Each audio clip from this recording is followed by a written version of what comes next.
Hi guys, magandang hapon sa inyong lahat dyan guys. Si Olay ito ulit. Sana nasa mabuti kayong kalagayan ngayon dyan guys habang pinapakinggan nyo ako, pinapanood nyo ako.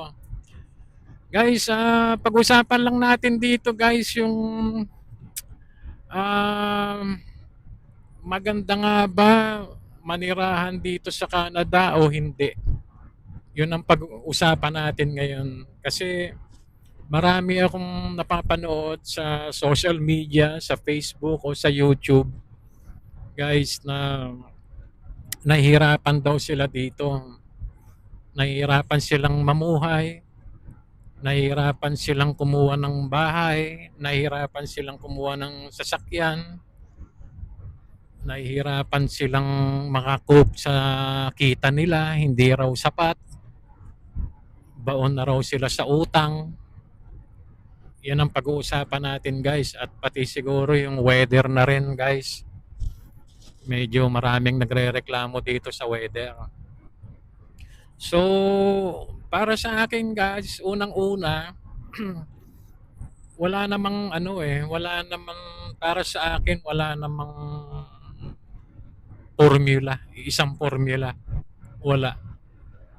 Walang 1 plus 1 is equal to 2, ABC, 1, 2, 3, walang ganun eh. Iba-iba tayo ng sitwasyon eh. Iba-iba tayo ng priorities, iba-iba tayo ng pangangailangan, iba-iba tayo ng sitwasyon no sa lugar dito sa Canada. Ngayon, pag-usapan natin yung ano muna, yung weather.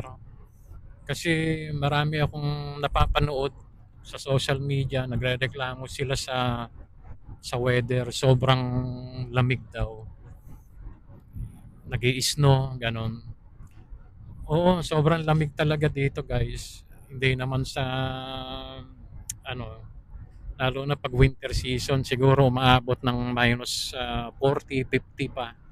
Ganon dito.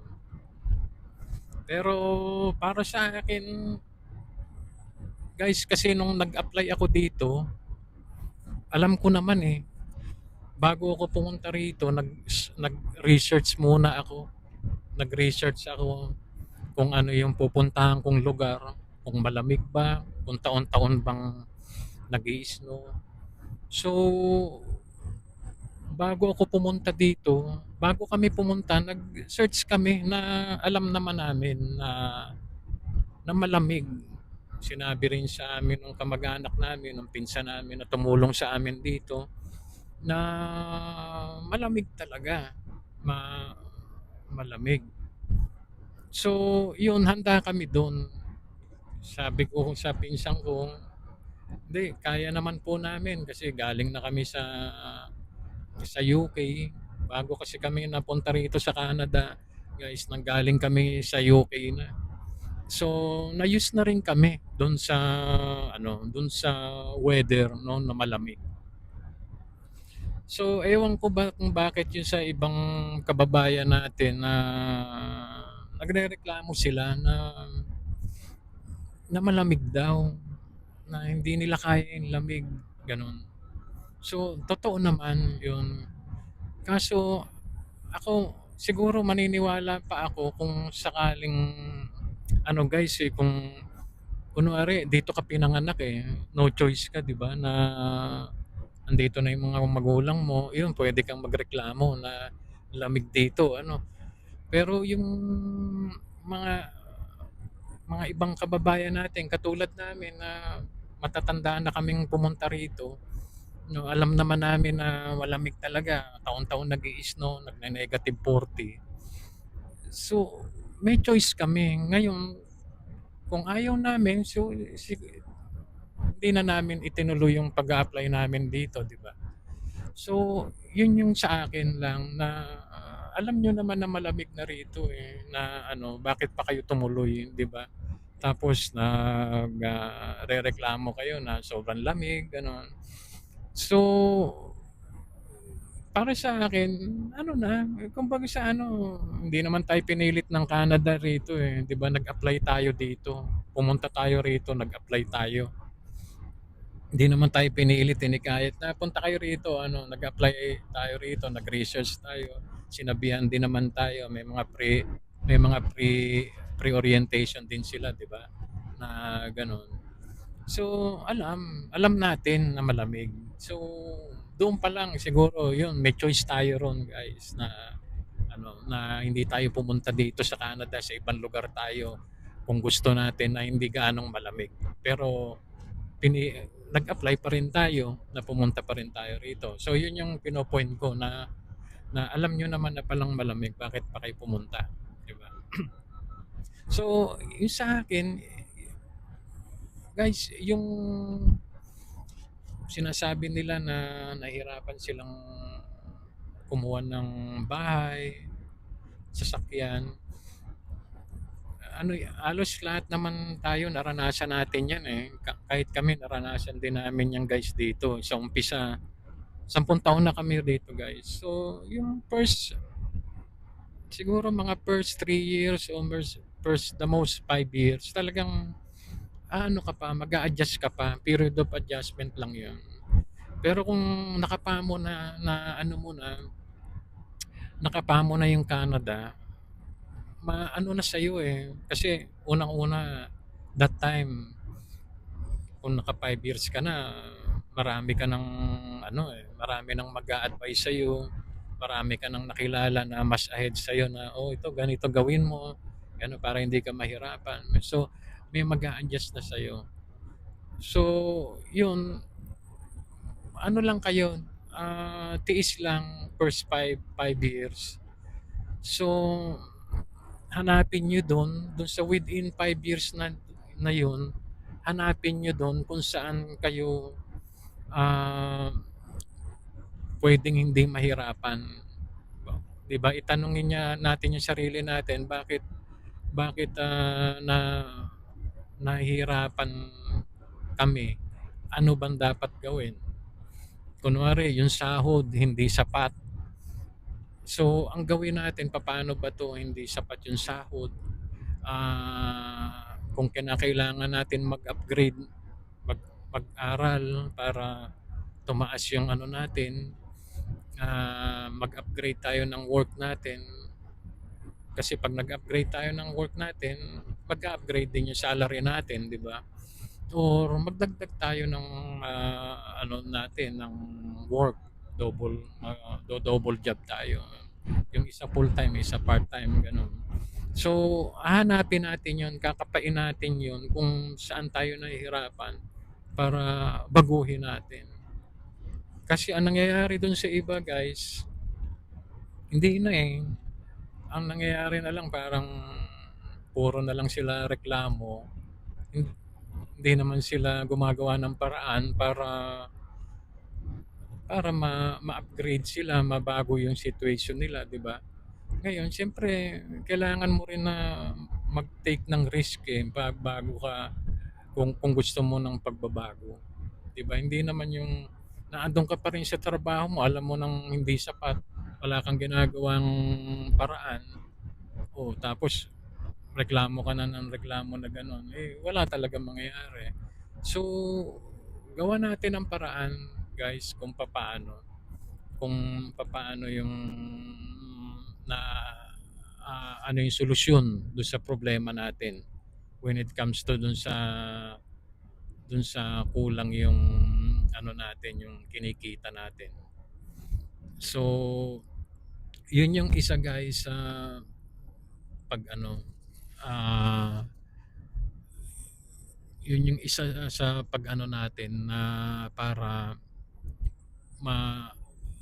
solusyonan natin yung problema doon sa kakulangan ng sahod natin.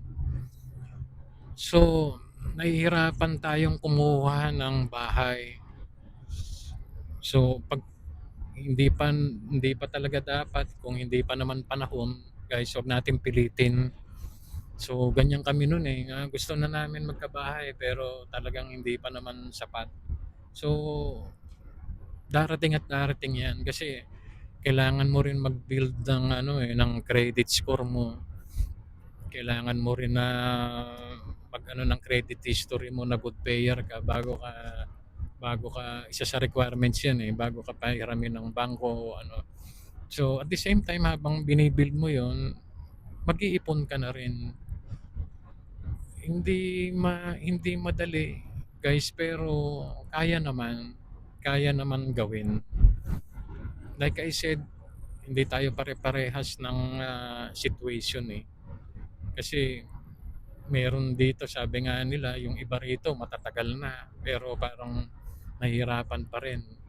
Meron naman na sandali pa lang, mga 2 years, 3 years pa lang pero makikita mo na successful na sila.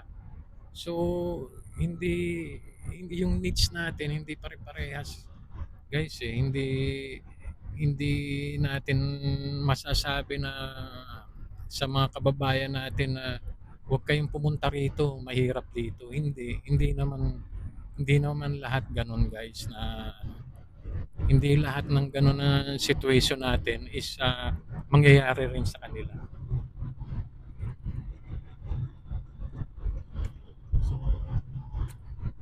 Huwag nating huwag nating lahatin, guys, kasi naobserbahan ko dito, guys, yung silent majority naman dito sa Canada, ano, eh, kontento naman sila, satisfied sila, guys, okey naman sila.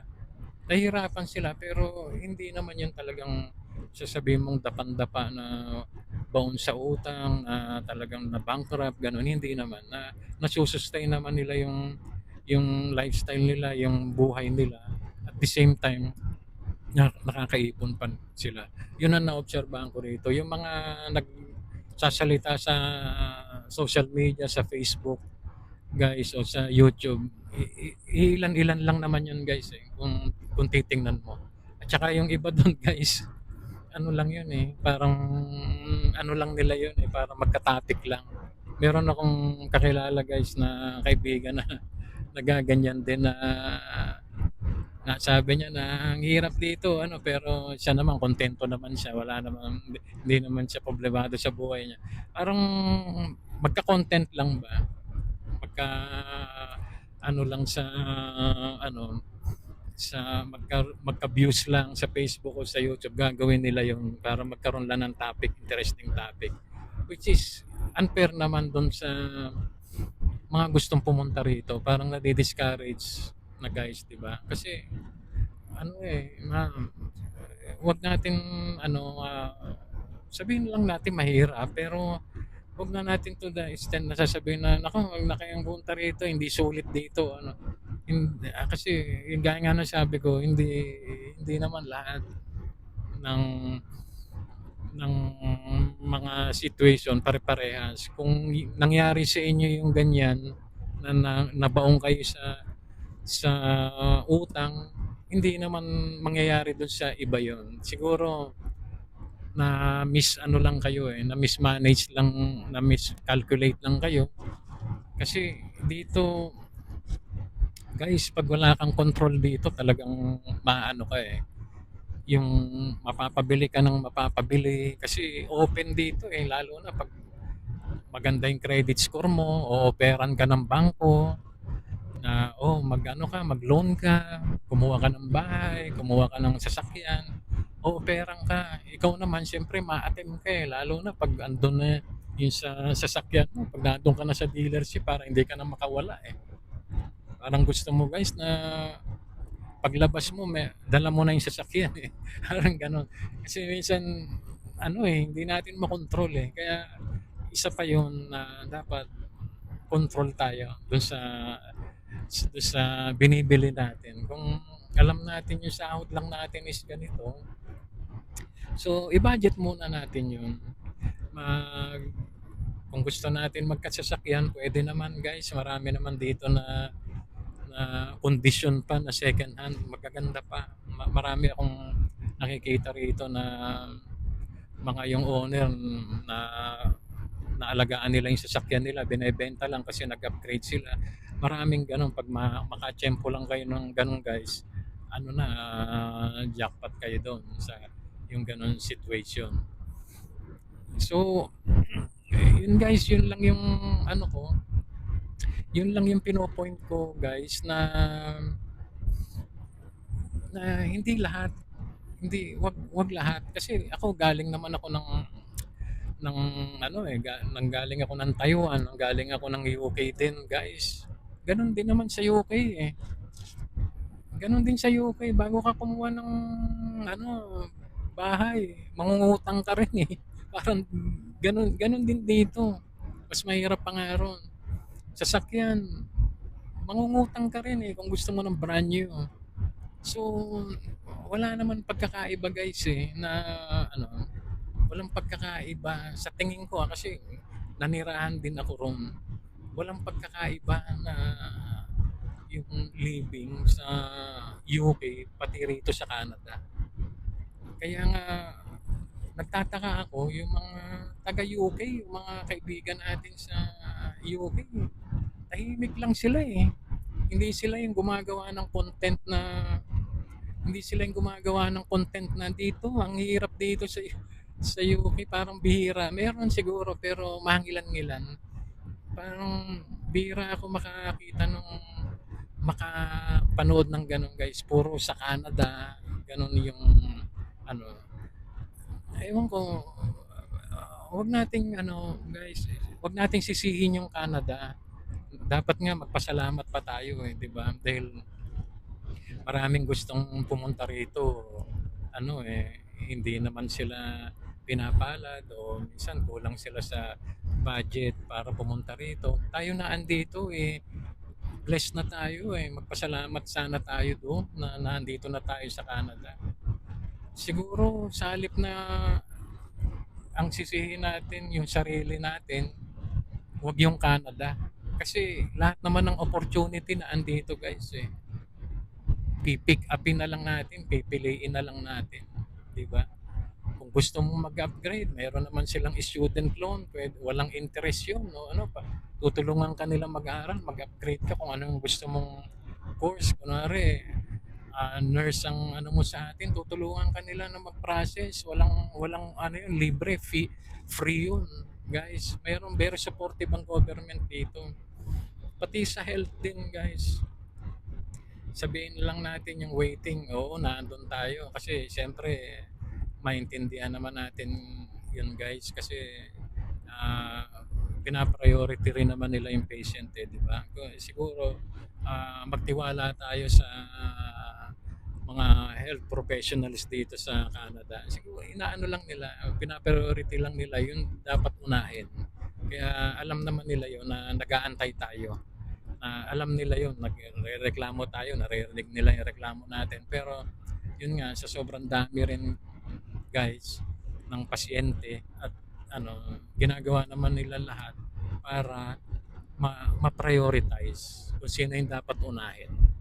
So doon sa puntong yun guys, pasalamat pa rin tayo eh. Yung waiting na lang yung niintay natin, wala na tayong babayaran eh. Alam mo ba sa Pilipinas, bago ka bago mo makausap ang doktor, haharangin ka muna ng sekretary niya, may consultation fee ka muna, magbabayad ka muna ng consultation fee bago mo makausap ang doktor. So ganun ng ano, kailangan may dala ka talagang pera pag magpapakonsulta ka sa Pilipinas. Eh dito guys, wala naman ano, libre. Minsan nagagalit pa nga ako sa mga anak ko minsan kasi may mga schedule sila na appointment. Tinatamad daw silang umano na magpa-appointment. Oh. Sabi ko, grabe naman kayo, wala, yun na lang yung ano niyo eh. Pupunta na lang kayo, magpapa-appointment na lang kayo, tinatamad pa kayo. Eh sa Pilipinas nga eh, bago ka pumunta na ano, hindi ka mo wala hindi mo makakausap ang doktor pagka wala kang pera, kailangan may pera ka. Sa private yun guys.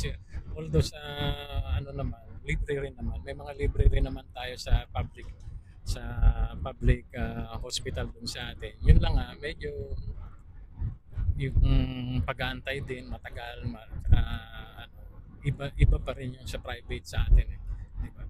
So pagdating dun sa health guys, okay pa rin naman tayo dun eh, di ba? Kaya magpasalamat pa rin tayo sa Canada. Guys, hindi lang natin na ano, ang naano lang kasi natin yung negative side eh. Ano hindi natin yung positive side ng Canada. No, maraming maraming benepisyo, marami rin naitulong sa atin yung Canada. No, pagdating sa health. Tapos yung tax naman guys, alam naman natin yun, di ba? Tinataksan tayo kasi napupunta rin naman. Meron din naman pinupuntahan yun guys. Yung tax, alam naman natin yun. Yung unang-una yun sa garbage natin, no? Ano, sa Pilipinas, alam nyo naman, di ba? Walang nangongolekta sa atin doon. Kung meron man, di ba?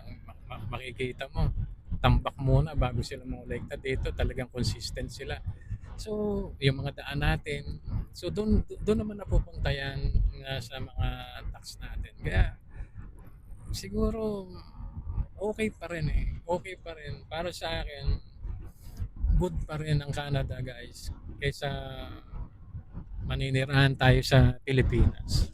Para sa akin, kasi ako galing na ako doon eh. Alam ko na yung ano eh, nahirap sa Pilipinas. Kaya nung pagdating ko rito, yung yung hirap sa Canada parang ano na lang sa akin eh. Parang minor na lang. Kumbaga sa ano, kumbaga lahat masusolusyonan dito kasi nang una sa trabaho. Hindi ka lang mapili. Ang dami naman trabaho dito eh. Ang daming trabaho rito na mapupuntahan. Walang discrimination dito sa pagdating sa age discrimination. Hanggat kaya mo pa, kahit nga disabled ka na, pwede ka pa rin magtrabaho dito. Hindi katulad sa Pilipinas, di ba guys, magkaedad ka lang ng konti, wala na. Mahirap ka ng piliin sa trabaho. Dapat with pleasing personality pa, di ba? So, yun guys yung ano, sa akin, personal na experience ko, yun nga, first 5 years, mga ngapa ka, guys. Kasi nga, siyempre, aanuin mo eh, wala ka pang gaanong kakilala ng mga time na yun. Pero, habang tumatagal, habang umaano yung taon, nagkakaroon ka na ng idea eh, na, oh, ganito pala, ganito dapat ang gagawin natin. O para pagdating mo ng 5 years onwards, medyo okay ka na.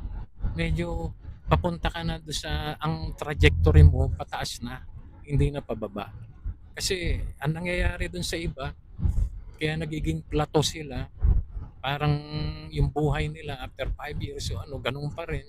Kasi hindi nila inadapt yung changes eh. Hindi nila inalam kung bakit ganun. Ano bang dapat kong baguhin para mabago ito. Hindi hindi ako maghirap ng ganito, di ba? So, hindi nila binago kaya naging plateau sila, yung straight lang, parang ano, minsan nga pababa pa kasi nga yung iba hindi na maintain na ano, credit card, panay ang ano, use ng credit card, hindi naman nababayaran agad hanggang sa nagkanda patong-patong ng interest ng credit card hanggang sa na-bankrupt na. So, ganun ang naobserbahan ko na ano guys na nangyayari dun sa iba. Yung iba naman maganda eh, smooth yung flow nila, yung takbo nila, maayos lang, walang kaya masasabi ko silent majority dito, okay naman. Okay naman guys, yung silent majority ng nakatira dito sa Canada, ano lang na, satisfied. Tingin ko, satisfied sila, contented. Hindi mo maalis yung hirap eh, yung naandun yung lahat naman kahit saan ka pumunta. Nung nag-Taiwan ako, may hirap din yan sa UK. May hirap din lahat kahit saan ka pumuntang bansa. May hirap yun. Kaso nga, ang tanong natin doon, kung paano mo aanuin yung hirap, kung paano mo i-solve yung para malesen o para mawala totally yung paghihirap mo. Kasi kung hinayaan mo lang na gano'n, hindi ka gumawa ng paraan na ano ka, talagang gano'n lang ang mangyayari sa'yo. What do you expect, 'di ba? Na hindi ka naman nagbabago ng trabaho mo, hindi ka naman ano, tapos gusto mo na may pagbabago, 'di ba? Angal ka ng angal na ang liit ng sahod o ano, 'yun yung basic salary ng Canada, standard 'yun. Kung gusto mo ng malaki ang sahod, mag-upgrade ka, 'di ba? Mag mag-upgrade ka ng profession mo sa Pilipinas. Kung kunwari doktor ka o nurse ka sa Pilipinas, i-upgrade mo. Konting hirap lang naman 'yan. Pagkatapos naman ng ilang taong hirap mong 'yon, habang mag-retire ka na, ginhawa ka na. Yun yung ano guys, yun yung sa akin. Hanap lang ng ano, hanap lang ng paraan para kung para ma-solve yung hirap natin dito.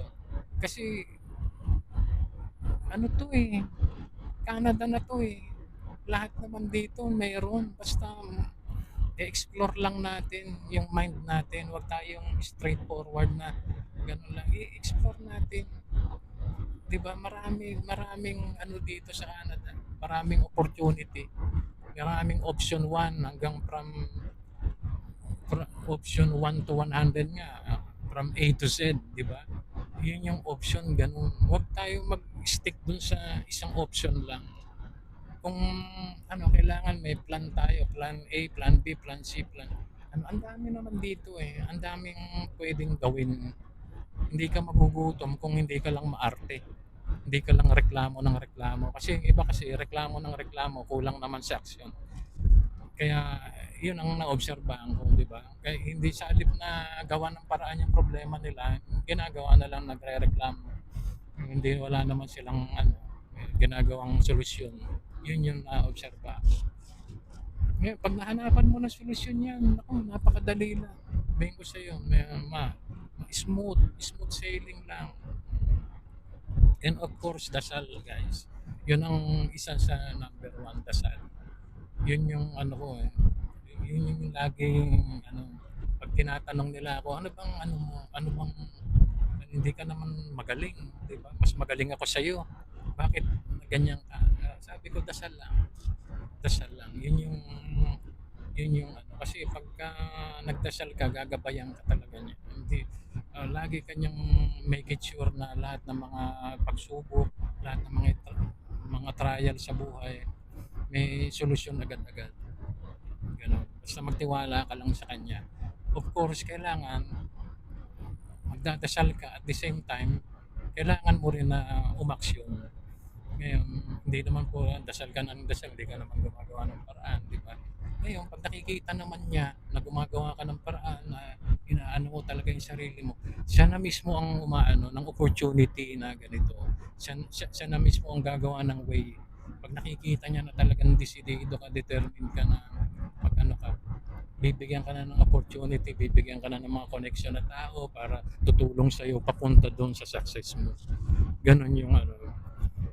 So, guys, para sa akin, wag kayong matakot pumunta rito sa Canada. Siguro yung ilan ilang tao na nagsasabi na hindi maganda rito, ilan lang 'yun. Pero siguro 80% na nakatira dito ng mga Pilipino is okay pa rin, satisfied pa rin. Hindi lang sila umiimik kasi ayaw na nila yung mga ganun na ano. And magtataka kayo guys, dito napakadaming mga East Indian dito, yung mga taga-India. Guys, kung talagang naghihirap dito ang Canada, bakit sila dumadami? Bakit sila papunta dito sa Canada? Bakit tayo mga Pilipino, sinasabi nila umuwi na dahil nahihirapan? Yung mga taga East India, guys, yung mga taga India, guys, ang dami na rito. Pumapangalawa na sila dito sa population dito sa Canada sa sobrang dami nila. So, yung ba ang nagsasabing naghihirap, and marami ako nakakausap na taga-India guys, very thankful sila, talagang ano sila dito. Bakit yung mentalidad nila ganon compared doon sa Pilipino, mga Pilipino na iba na ganon ang mentalidad na ang hirap. Pero sila kung tutuusin mo mas nahihirapan pa sila pero ginagawa nila ng paraan. 'Di ba? Student visa sila. Ginagawa nila silang kung hindi sila uubra dun sa kabilang province, naghanap sila ng panibagong province na medyo maluwag pa na tumatanggap sa para maging permanent resident sila. Yun ang ginagawa nila. Ibig sabihin, umaaksyon sila. Umaaksyon sila guys. Hindi sila yung reklamo ng reklamo lang. Ganon. Gumagawa sila ng paraan para maging PR sila. Pagkatapos nun, magagawa na nila yung gusto nilang trabaho pag naging citizen na sila. Ganon yung dapat mentalidad natin. Wag yung ano lang, wag yung puro negative guys. Kasi pag inisip natin na negative, yun ang nangyayari. 'Di ba? Kailangan always positive tayo. Thankful tayo sa Canada. Huwag nating sisihin ang Canada. Sisihin natin yung sarili natin kung bakit tayo nabaon sa utang, kung bakit tayo hindi nakaka-cope, kung bakit tayo hanggang ngayon wala pang bahay. Huwag natin isisi sa Canada yun. Sisihin natin yung sarili natin. Kasi thankful tayo na pinapunta na tayo dito ng Canada. Ngayon, tayo na lang ang mag-explore dito. 'Di ba? Ihanap natin yung ano natin kung saan tayo kung saan tayo giginhawa, kung saan tayo magiging successful. Yun ang gawin natin. Yun ang ano natin. Naandito na tayo eh. Hindi tayo pinilit guys ng Canada na pumunta dito. Tayo ang nag-apply dito. Kami, hindi ako ang hindi ako pinilit.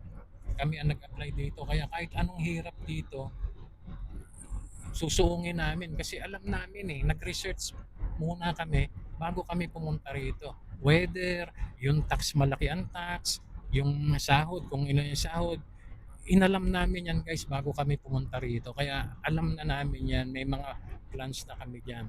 At kung hindi man sasapat pa, may mga option kami kung paano namin gagawin na para masolusyonan yung problema.